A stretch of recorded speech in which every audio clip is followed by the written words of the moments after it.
ইরানের সাথে শান্তি চুক্তিতে যুক্তরাষ্ট্রের পক্ষ থেকে সই হয়েছে এমন দাবি করেছেন মার্কিন প্রেসিডেন্ট ডোনাল্ড ট্রাম্প। আর দুদেশের মধ্যে ভার্চুয়ালি চুক্তি স্বাক্ষরিত হয়েছে বলে জানিয়েছে সিএনএন, যার আওতায় ইরানি বন্দরগুলোর ওপর মার্কিন অবরোধ প্রত্যাহার, হরমুজ প্রণালী খুলে দেওয়া সহ আছে পারমাণবিক কর্মসূচির বিষয়। এদিকে ইরানের আস্থা অর্জনে যুক্তরাষ্ট্রকে দীর্ঘ পথ পেরোতে হবে বলে জানিয়েছেন ইসমাইল বাঘাই। আরও জানাচ্ছেন আরফাত ইসলাম। মধ্যপ্রাচ্যে শান্তি ফেরানোর জন্য যুক্তরাষ্ট্র ও ইরানের মধ্যে সমঝোতা হয়েছে। এবার ইরানের সাথে শান্তি চুক্তিতে যুক্তরাষ্ট্রের পক্ষ থেকে স্বাক্ষরের দাবি করেছেন মার্কিন প্রেসিডেন্ট ডোনাল্ড ট্রাম্প। মার্কিন কর্মকর্তার বরাতে সিএনএন বলছে, প্রেসিডেন্ট ডোনাল্ড ট্রাম্প এবং vice president JD veins virtually স্বাক্ষর করেছেন সেই চুক্তিতে। ইরানের পক্ষে এতে স্বাক্ষর করেন দেশটির পার্লামেন্ট স্পিকার মোহাম্মদ বাঘের গালিবাফ। চুক্তির আওতায় ইরানের বন্দরগুলোর উপর মার্কিন অবরোধ প্রত্যাহার, হরমুজ প্রণালী খুলে দেয়া এবং আগামী ৬০ দিনের মধ্যে পারমাণবিক ইস্যুতে নতুন আলোচনা শুরুর কথা রয়েছে। ইরানের গণমাধ্যম জানিয়েছে, নৌ অবরোধ প্রত্যাহারের পর হরমুজ পেরিয়েছে ৩টি ইরানি তেলবাহী ট্যাঙ্কার এবং ২টি পণ্যবাহী জাহাজ। একাধিক মার্কিন টেলিভিশন চ্যানেলে জেডি ভেন্স বলেছেন, চুক্তির অনেক বিষয় এখনও চূড়ান্ত করা বাকি, তবে আলোচনার টেবিলে এগিয়ে যুক্তরাষ্ট্রই। সিএনএনের অনুষ্ঠানে তিনি রিপাবলিকান মহলের সমালোচনার মুখে চুক্তির পক্ষে অবস্থান নেন। আর এনবিসি নিউজকে জানিয়েছেন, যুদ্ধ বন্ধের শর্ত মতে আন্তর্জাতিক পারমাণবিক পরিদর্শকরা ইরানে যাবেন পর্যবেক্ষণে। শুক্রবারের আগেই চুক্তির পূর্ণাঙ্গ খসড়া ট্রাম্প প্রকাশ করবেন বলেও জানান ভেন্স। আচরণ পরিবর্তন না করলে ইরান কারো কাছ থেকে একটি ডলারও পাবে না। চুক্তি অনুযায়ী তারা যুক্তরাষ্ট্রের কাছ থেকে এক পয়সাও পাবে না। তবে যদি ইরানিরা নিজেদের পরিবর্তন করে, বিশ্ব অর্থনীতিতে যুক্ত হয়, তাহলে আমরা অন্যান্য দেশকে তাদের দেশে বিনিয়োগ করার জন্য আমন্ত্রণ জানাবো। তখন তারা অর্থ পেতে পারে, তবে তা অন্য দেশের কাছ থেকে, আমরা নই। এদিকে চুক্তির গুরুত্বপূর্ণ বিষয়গুলো নিয়ে দুপক্ষের বক্তব্যে রয়েছে এখনো স্পষ্ট পার্থক্য। বিশেষ করে হরমুজ নিয়ে ভিন্ন অবস্থান দেখা যাচ্ছে। ইরান বলছে, তারা ওই নৌপথ ব্যবহারকারী জাহাজের কাছ থেকে নির্দিষ্ট ফি আদায় করবে। অন্যদিকে ট্রাম্প দাবি করেছেন, শুক্রবার থেকেই কোনো ধরনের টোল ছাড়াই প্রণালীটি পুরোপুরি খুলে দেওয়া হবে। যুক্তরাষ্ট্র ইরান চুক্তি সত্ত্বেও দক্ষিণ লেবাননে ইসরায়েলি সেনাদের উপস্থিতি অব্যাহত থাকবে বলে জানান নেতানিয়াহু। দক্ষিণ লেবাননে ফিরতে শুরু করেছেন বাস্তুচ্যুত লেবানিজ নাগরিকরা। তবে ওই অঞ্চলে এখনও ইসরায়েলি বাহিনী ও হিজবুল্লাহর মধ্যে বিচ্ছিন্ন সংঘর্ষ ও গোলাগুলি চলমান রয়েছে। যুক্তরাষ্ট্রের সঙ্গে চুক্তি স্বাক্ষরকে বড় অর্জন বলে ইরানকে অভিনন্দন জানিয়েছে হিজবুল্লাহ। আরাফাত ইসলাম, ৭১। ইরানের সাথে ভার্চুয়ালি শান্তি চুক্তি স্বাক্ষর করেছে যুক্তরাষ্ট্র, এমন প্রতিবেদন করেছে সিএনএন। তথ্য নিশ্চিত করেছেন ট্রাম্প নিজেও। ইরানি বন্দরগুলোর ওপর মার্কিন অবরোধ তুলে নেয়া, হরমুজ প্রণালী খুলে দেওয়া সহ চুক্তিতে আছে পারমাণবিক চুক্তির কর্মসূচির বিষয়টি। তবে এই চুক্তি নিয়ে যুক্তরাষ্ট্রের বিভিন্ন গণমাধ্যমে ভিন্ন ভিন্ন বার্তা দিয়েছেন মার্কিন ভাইস প্রেসিডেন্ট জেডি ভেন্স। আরও জানাচ্ছেন আরাফাত ইসলাম। মধ্যপ্রাচ্যে শান্তি ফেরানোর জন্য যুক্তরাষ্ট্র ও ইরানের মধ্যে সমঝোতা হয়েছে। এবার ইরানের সাথে শান্তি চুক্তিতে যুক্তরাষ্ট্রের পক্ষ থেকে স্বাক্ষরের দাবি করেছেন মার্কিন প্রেসিডেন্ট ডোনাল্ড ট্রাম্প। মার্কিন কর্মকর্তার বরাতে সিএনএন বলছে, প্রেসিডেন্ট ডোনাল্ড ট্রাম্প এবং vice president JD veins virtually স্বাক্ষর করেছেন সেই চুক্তিতে। ইরানের পক্ষে এতে স্বাক্ষর করেন দেশটির পার্লামেন্ট স্পিকার মোহাম্মদ বাঘের গালিবাফ। চুক্তির আওতায় ইরানের বন্দরগুলোর উপর মার্কিন অবরোধ প্রত্যাহার, হরমুজ প্রণালী খুলে দেয়া এবং আগামী ৬০ দিনের মধ্যে পারমাণবিক ইস্যুতে নতুন আলোচনা শুরুর কথা রয়েছে। ইরানের গণমাধ্যম জানিয়েছে, নৌ অবরোধ প্রত্যাহারের পর হরমুজ পেরিয়েছে ৩টি ইরানি তেলবাহী ট্যাঙ্কার এবং ২টি পণ্যবাহী জাহাজ। এদিকে চুক্তির গুরুত্বপূর্ণ বিষয়গুলো নিয়ে দুপক্ষের বক্তব্যে রয়েছে এখনো স্পষ্ট পার্থক্য। বিশেষ করে হরমুজ নিয়ে ভিন্ন অবস্থান দেখা যাচ্ছে। ইরান বলছে, তারা ওই নৌপথ ব্যবহারকারী জাহাজের কাছ থেকে নির্দিষ্ট ফি আদায় করবে। অন্যদিকে ট্রাম্প দাবি করেছেন, শুক্রবার থেকেই কোনো ধরনের টোল ছাড়াই প্রণালীটি পুরোপুরি খুলে দেওয়া হবে। যুক্তরাষ্ট্র ইরান চুক্তি সত্ত্বেও দক্ষিণ লেবাননে ইসরায়েলি সেনাদের উপস্থিতি অব্যাহত থাকবে বলে জানান নেতানিয়াহু। দক্ষিণ লেবাননে ফিরতে শুরু করেছেন বাস্তুচ্যুত লেবানিজ নাগরিকরা। তবে ওই অঞ্চলে এখনও ইসরায়েলি বাহিনী ও হিজবুল্লাহর মধ্যে বিচ্ছিন্ন সংঘর্ষ ও গোলাগুলি চলমান রয়েছে। যুক্তরাষ্ট্রের সঙ্গে চুক্তি স্বাক্ষরকে বড় অর্জন বলে ইরানকে অভিনন্দন জানিয়েছে হিজবুল্লাহ। আরাফাত ইসলাম, ৭১। ইরানের উচ্চমাত্রার ইউরেনিয়াম জোর করে দখলে নিতে স্থল অভিযানে পরিকল্পনা করেছিল যুক্তরাষ্ট্র। তবে সম্ভাব্য প্রাণহানি, ইরানের পাল্টা প্রতিক্রিয়া এবং বিশ্ব অর্থনীতিতে বড় ধাক্কার আশঙ্কায় শেষ পর্যন্ত সেই পরিকল্পনা থেকে সরে আসে মার্কিন প্রেসিডেন্ট ডোনাল্ড ট্রাম্প। মার্কিন সংবাদ মাধ্যম CNN এর প্রতিবেদনে উঠে এসেছে এসব তথ্য। আরাফাত ইসলামের আরেকটি রিপোর্ট। ইরানের পারমাণবিক কর্মসূচি ঠেকাতে সামরিক পদক্ষেপের কতটা কাছাকাছি পৌঁছে গিয়েছিল যুক্তরাষ্ট্র, সিএনএনের সাম্প্রতিক এক প্রতিবেদনে উঠে এসেছে সেই চিত্র। প্রতিবেদন বলছে, মে মাসের দ্বিতীয়ার্ধে ফ্লোরিডায় মার্কিন সেন্ট্রাল কমান্ড সেনকমের সদর দপ্তরে অত্যন্ত গোপন একটি বৈঠক হয়। সেখানে ইরানের উচ্চমাত্রায় সমৃদ্ধ ইউরেনিয়াম জোর করে দখলে নেবার লক্ষ্যে সম্ভাব্য স্থল অভিযানের পরিকল্পনা নিয়ে বিস্তারিত ব্রিফিং দেওয়া হয়। বৈঠকে অংশ নিতে নেটো বৈঠক ছেড়ে দ্রুত ফ্লোরিডায় যান যুক্তরাষ্ট্রের জয়েন্ট চিফ অব স্টাফের চেয়ারম্যান জেনারেল ড্যান কেইন। বৈঠকের পর ট্রাম্পকে সম্ভাব্য সামরিক বিকল্পগুলো সম্পর্কে অবহিত করেন জেনারেল কেইন। তবে শেষ পর্যন্ত অভিযানের অনুমোদন দেননি ট্রাম্প। কারণ হিসেবে সামনে আসে কয়েকটি বড় ঝুঁকি। মার্কিন গোয়েন্দাদের মূল্যায়নে এমন অভিযান চালানো হলে ইরান কঠোর প্রতিশোধ নিতে পারে। এতে মধ্যপ্রাচ্যের সংঘাত আরও বিস্তৃত হবার পাশাপাশি বিশ্ব অর্থনীতিতেও বড় ধরনের অস্থিরতা তৈরি হতে পারে। বিশেষ করে ইরান ইয়েমেনের হুতি গোষ্ঠীকে ব্যবহার করে বাবাল মানদেব প্রণালী বন্ধ করে দিতে পারে বলে আশঙ্কা ছিল। লোহিত সাগর ও ভারত মহাসাগরকে সংযুক্ত করা এই নৌপথ বিশ্ব বাণিজ্যের অন্যতম গুরুত্বপূর্ণ রুট হিসেবে বিবেচিত। এছাড়া স্থল অভিযানে বিপুল সংখ্যক মার্কিন সেনা হতাহতের সম্ভাবনাও বিবেচনায় নিয়েছিলেন ট্রাম্প। সামরিক কমান্ডাররাও দীর্ঘমেয়াদী যুদ্ধের ঝুঁকি এবং যুক্তরাষ্ট্রের অস্ত্র ভাণ্ডার ও সামরিক প্রস্তুতির উপর সম্ভাব্য চাপ নিয়ে সতর্ক করেছিলেন। তবে ইরানের পারমাণবিক কর্মসূচি নিয়ে উদ্বেগ কমেনি ওয়াশিংটনের। আন্তর্জাতিক পরমাণু শক্তি সংস্থার তথ্য অনুযায়ী ইরান বর্তমানে প্রায় অস্ত্র তৈরির পর্যায়ে ইউরেনিয়াম মজুত করেছে। IAEA এর মহাপরিচালক সতর্ক করেন, তেহরান চাইলে বর্তমান মজুদ দিয়েই প্রায় 10টি পারমাণবিক বোমা তৈরি করতে পারে। মার্কিন কর্মকর্তারা দাবি করেছেন, ইরানের ইউরেনিয়াম মজুদ কোথায় রয়েছে সে বিষয়ে তাদের গোয়েন্দা তথ্য যথেষ্ট নির্ভরযোগ্য। তবে সামরিক বিশেষজ্ঞদের মতে, ভূগর্ভস্থ স্থাপনায় ছড়িয়ে থাকা এসব উপাদান যুদ্ধক্ষেত্রে সম্পূর্ণ নিরাপদে উদ্ধার করা অত্যন্ত কঠিন কাজ। সামরিক বিকল্প আপাতত স্থগিত রাখলেও কূটনৈতিক সমাধানের পথেই হাঁটছে ওয়াশিংটন। তবে আলোচনা ভেস্তে গেলে পরিস্থিতি আবারও সামরিক সংঘাতের দিকে গড়াতে পারে বলে আশঙ্কা বিশ্লেষকদের। আরাফাত ইসলাম, ৭১। মধ্যপ্রাচ্যে ইরানকে দুর্বল করা, পারমাণবিক কর্মসূচি ধ্বংস করা এবং তেহরানের আঞ্চলিক প্রভাব কমিয়ে আনার লক্ষ্যে শুরু হয়েছিল যুক্তরাষ্ট্র ইসরায়েলের চাপ ও সংঘাত। কিন্তু কয়েক মাস পর পরিস্থিতি বলছে ভিন্ন কথা। মার্কিন সংবাদ মাধ্যম দ্য নিউ ইয়র্ক টাইমসের প্রতিবেদনে বলা হয়েছে, যুদ্ধের ধাক্কা সামলেও ইরান এখন আগের চেয়ে আরও বেশি সামরিক কেন্দ্রিক, আরও আত্মবিশ্বাসী এবং আঞ্চলিক রাজনীতিতে প্রভাব ধরে রাখতে দৃঢ় অবস্থানে রয়েছে। বিস্তারিত জানাচ্ছেন মনিরুজ্জামান বাবু। মধ্যপ্রাচ্যের সংঘাতের শুরুতে ধারণা ছিল তীব্র সামরিক ও অর্থনৈতিক চাপের মুখে ইরানের ক্ষমতার কাঠামো দুর্বল হয়ে পড়বে। কিন্তু বাস্তবে দেখা যাচ্ছে উল্টো চিত্র। যুদ্ধ শুরুর প্রায় 4 মাস পরও বড় কোনো কৌশলগত ছাড় না দিয়েই টিকে আছে তেহরান। মার্কিন সংবাদ মাধ্যম নিউ ইয়র্ক টাইমস বলছে, যুদ্ধ পরবর্তী সময়ে ইরানের ক্ষমতার কাঠামো এসেছে বড় পরিবর্তন। সর্বোচ্চ নেতা আয়াতুল্লাহ আলী খামেনির মৃত্যুর পর তুলনামূলক তরুণ, কঠোর অবস্থান সম্পন্ন এবং নিরাপত্তা কেন্দ্রিক নেতৃত্ব সামনে এসেছে। বিশ্লেষকদের মতে, বর্তমান ব্যবস্থা যেন ইসলামিক রিপাবলিক 3.0, যেখানে ধর্মীয় কর্তৃত্বের চেয়ে বেশি প্রভাবশালী হয়ে উঠেছে ইসলামিক রেভলিউশনারি গার্ড কর্পস বা IRGC। নিরাপত্তা, পররাষ্ট্রনীতি এবং রাষ্ট্র পরিচালনায় এখন তাদের ভূমিকা আগের যে কোনো সময়ের চেয়ে বেশি।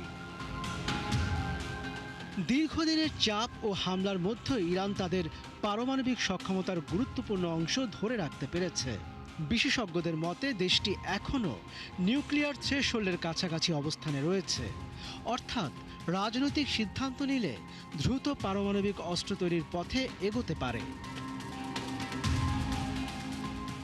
একই সঙ্গে হিজবুল্লাহ, হামাস ও হুথি গোষ্ঠীর মতো আঞ্চলিক মিত্রদের মাধ্যমে মধ্যপ্রাচ্যে নিজেদের প্রভাবও ধরে রেখেছে তেহরান।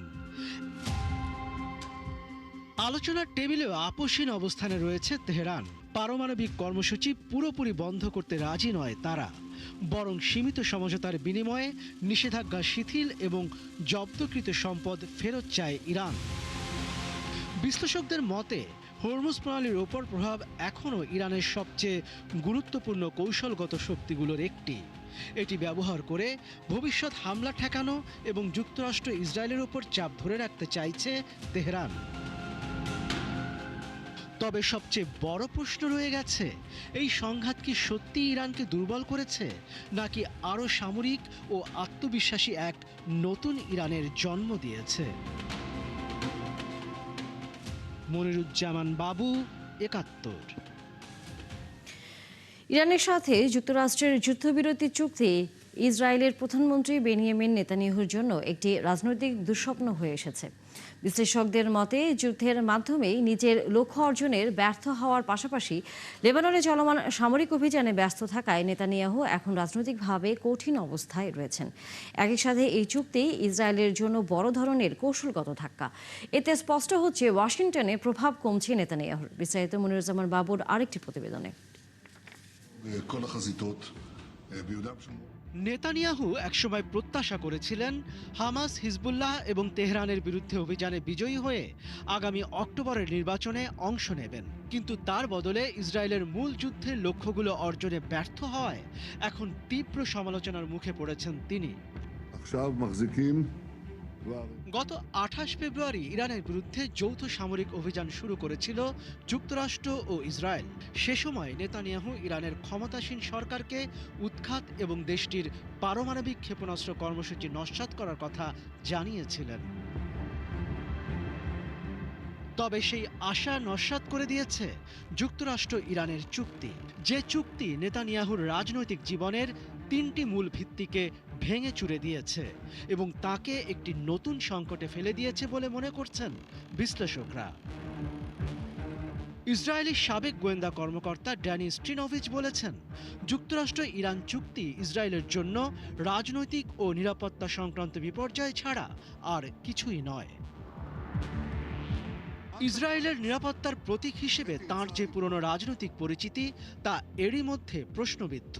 এখন ইসরায়েলের সাধারণ নির্বাচনের কয়েক মাস আগে যুক্তরাষ্ট্র ও ইরানের চাপের মুখে যদি ইসরায়েলকে লেবাননে হিজবুল্লাহর বিরুদ্ধে অভিযান বন্ধ করতে হয়, তাহলে তার সেই ভাবমূর্তি কিভাবে টিকবে তা নিয়ে প্রশ্ন দেখা দিয়েছে। একই সাথে নেতানিয়াহুর নিজের দল লিকুদ পার্টি এবং ক্ষমতাসীন জোট সরকারের কট্টরপন্থী মন্ত্রীদের বক্তব্যেও ইসরায়েলের প্রধানমন্ত্রীর চাপে থাকার বিষয়টি স্পষ্ট হয়ে উঠেছে। কয়েক দশক ধরে ভোটারদের নিরাপত্তা দেওয়ার প্রতিশ্রুতি দিয়ে আসছেন নেতানিয়াহু, কিন্তু সেই বার্তা দেওয়াটা ক্রমেই কঠিন হয়ে উঠছে তার জন্য। এছাড়া নেতানিয়াহু নিজেকে ওয়াশিংটনের রাজনৈতিক পরামর্শক হিসেবে উপস্থাপন করতেন। যুক্তরাষ্ট্রের রাজনীতিবিদদের ওপরও তার প্রভাব ছিল বলে মনে করা হতো, কিন্তু সেই তিনি এখন যুক্তরাষ্ট্রে উপেক্ষিত এবং প্রকাশ্যে অপমানিত হচ্ছেন। বিশ্লেষকরা বলছেন, এসব ঘটনাই প্রমাণ করে মার্কিন প্রেসিডেন্টের সিদ্ধান্তকে প্রভাবিত করার কোনো ক্ষমতা নেতানিয়াহুর আর নেই। মনিরুজ্জামান বাবু, ৭১। ফ্রান্সের এভিয়ান লেসবা শহরে শুরু হয়েছে বিশ্বের ধনী দেশগুলোর জোট G7 এর শীর্ষ সম্মেলন। সম্মেলনে অংশ নিতে ফ্রান্সে পৌঁছেছেন অংশগ্রহণকারী দেশগুলোর শীর্ষ নেতারা। 3 দিনের এই সম্মেলনে বিশ্ব নেতারা মূলত ইরান সংকটের পরবর্তী পদক্ষেপ নিয়ে আলোচনা করবেন। এর পাশাপাশি ইউক্রেন যুদ্ধ, বিশ্ব অর্থনীতির নানা বৈষম্য দূর করা এবং চীনের উপর নির্ভরতা কমিয়ে বিকল্প দেশ থেকে জরুরি খনিজ উপাদান সংগ্রহের মতো গুরুত্বপূর্ণ বিষয়গুলো এই বৈঠকে স্থান পাবে। সম্মেলনে অংশ নিতে এরই মধ্যে ফ্রান্সে পৌঁছেছেন মার্কিন প্রেসিডেন্ট ডোনাল্ড ট্রাম্প। শীর্ষ সম্মেলনের ফাঁকে ট্রাম্পের মধ্যপ্রাচ্য নেতাদের সাথে বৈঠকের পাশাপাশি ইউক্রেনের প্রেসিডেন্ট ভ্লাদিমির জেলেনস্কির সাথে একটি বৈঠকে বসার কথা রয়েছে। এর আগে সম্মেলনের প্রতিবাদে উত্তাল হয়ে উঠেছে পার্শ্ববর্তী সুইজারল্যান্ডের জেনেভা শহর। বিক্ষোভ করেছেন অন্তত 20,000 মানুষ। নো G7 জোটের ব্যানারে আয়োজিত কর্মসূচিতে 60টিরও বেশি সংগঠন অংশ নেয়। যুক্তরাষ্ট্রের ক্যালিফোর্নিয়ায় বিমান ঘাঁটিতে একটি B-52 বোমারু বিমান বিধ্বস্ত হয়ে অন্তত 8 জন নিহত হয়েছে। স্থানীয় সময় সোমবার সকালে পরীক্ষামূলক উড্ডয়নের পরপরই বিমানটি দুর্ঘটনার কবলে পড়ে। দুর্ঘটনার পর আকাশে ঘন কালো ধোঁয়ার বিশাল কুণ্ডলী দেখা যায়। বিমান ঘাঁটির কর্মকর্তা জানান, নিহতদের মধ্যে সামরিক সদস্য, সরকারি বেসরকারি কর্মী এবং সরকারি ঠিকাদারি প্রতিষ্ঠানের কর্মীরা ছিলেন। তিনি একে একটি ভয়াবহ দুর্ঘটনা বলেছেন। প্রাথমিক তদন্তের পর ধারণা করা হচ্ছে দুর্ঘটনাটি থেকে বেঁচে থাকার কোনো সুযোগ ছিল না। নিহতদের স্বজনদের জানানোর প্রক্রিয়া চলছে এবং তা শেষ হবার 24 ঘন্টা পর তাদের পরিচয় প্রকাশ করা হবে। কর্তৃপক্ষ জানিয়েছে বিমানটি ঘাঁটির রাডার আধুনিকায়ন কর্মসূচির অংশ হিসেবে দায়িত্ব পালন করছিল। উড্ডয়নের সাথে সাথে এটি বিধ্বস্ত হয়ে আগুন ধরে যায়। ইন্দোনেশিয়ার সুলাওয়েসি দ্বীপে মঙ্গলবার ভোরে 6.7 মাত্রার একটি শক্তিশালী ভূমিকম্প আঘাত হেনেছে। মার্কিন ভূতাত্ত্বিক জরিপ USGS এ তথ্য জানিয়েছে। স্থানীয় সময় সকাল 11টা 27 ভূকম্পনটি হয়, যার কেন্দ্রস্থল ছিল মধ্য সুলাওয়েসি প্রদেশের রাজধানী পালু থেকে প্রায় 46 কিলোমিটার পূর্ব দক্ষিণ পূর্বে। ভূমিকম্পটি ভূপৃষ্ঠের 10 কিলোমিটার গভীরে আঘাত হানে। তাৎক্ষণিকভাবে কোনো হতাহত বা ক্ষয়ক্ষতির খবর পাওয়া যায়নি। এদিকে ভূমিকম্পের পর ইন্দোনেশিয়ার দুর্যোগ ব্যবস্থাপনা ও আবহাওয়া সংস্থাগুলো কোনো সুনামি সতর্কতাও জারি করেনি। 2018 সালে একটি শক্তিশালী ভূমিকম্প ও সুনামিতে পালু বিধ্বস্ত হয়েছিল, যাতে 4,000-এর বেশি মানুষ নিহত হন।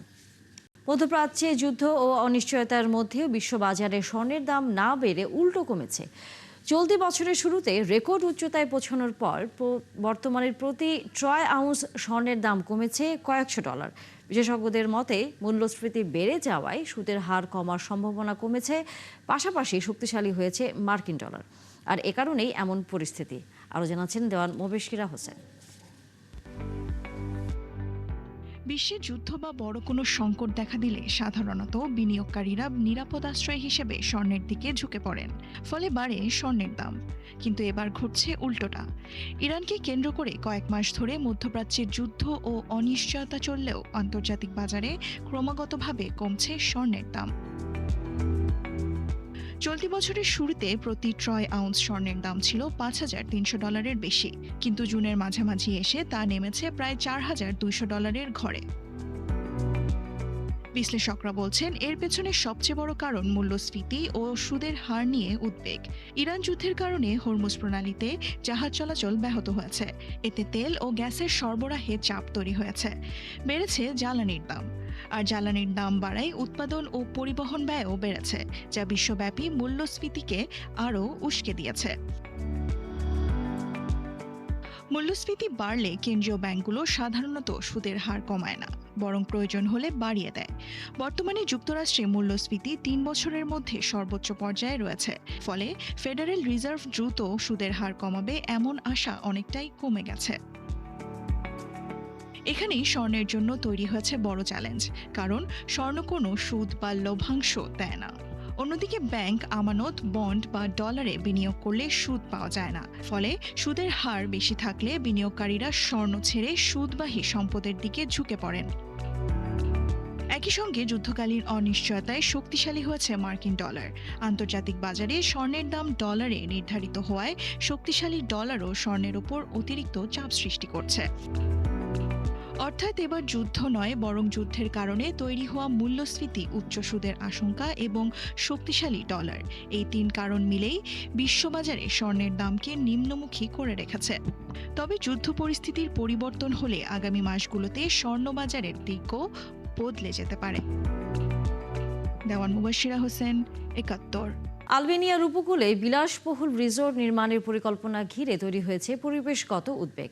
সংরক্ষিত ভিজেসা নার্তা এলাকায় এই প্রকল্প বাস্তবায়িত হলে বিপন্ন হতে পারে অন্তত 7,000 ফ্লেমিঙ্গোর আবাসস্থল, এমন সতর্কতা দিয়েছে প্রাণী সংরক্ষণ সংগঠনগুলো।